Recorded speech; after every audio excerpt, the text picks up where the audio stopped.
नमस्कार सभी बहनों को। आज हम सुनेंगे माँ शिवरात्रि की कथा।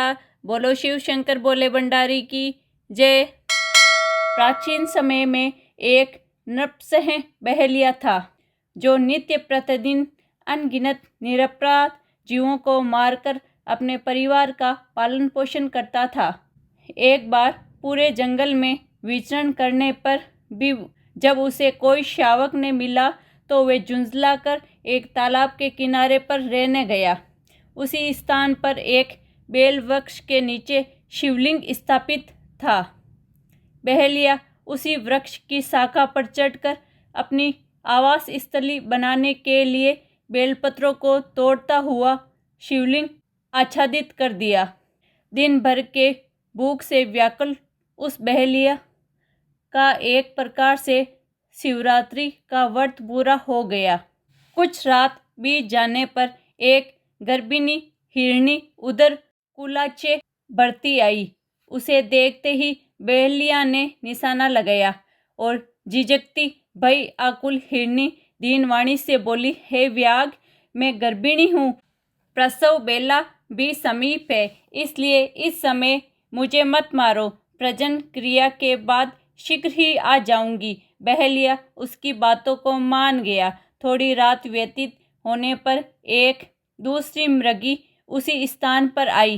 पुनः बहेलिया के निशाने साधते ही उस मृगी ने भी निवेदन किया कि मैं अभी ऋतु क्रिया से निवृत्त सकाम आई हूँ, इसलिए आप मुझे अभी मत मारो, मैं बाद में आ जाऊंगी।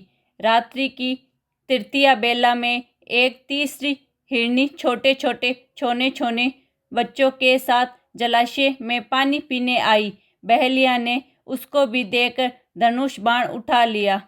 तब वह हिरनी कातर स्वर में बोली, हे व्याघ्र, मैं इन छोने छोने हिरणों के संरक्षक, मैं उनको छोड़ आऊं, फिर आप मुझे मार डालना। बहेलिया ने दीन वचनों से प्रभावित होकर उसे भी छोड़ दिया।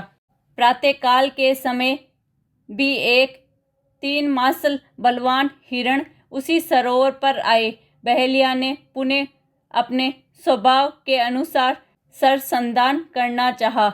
यह क्रिया देखते ही हिरण व्याघ्र से प्रार्थना करने लगे, हे व्याघ्र राजा, मुझसे पूर्व आने वाली 3 हिरनियों को यदि तुमने मारा है तो आप मुझे भी मारिए, अन्यथा उन पर तरस आया जब वे तुम्हारे द्वारा ही छोड़ दी गई हो तो मुझे उनसे मिलकर आने पर मारना, मैं उन्हीं ही उनका सहचर हूँ।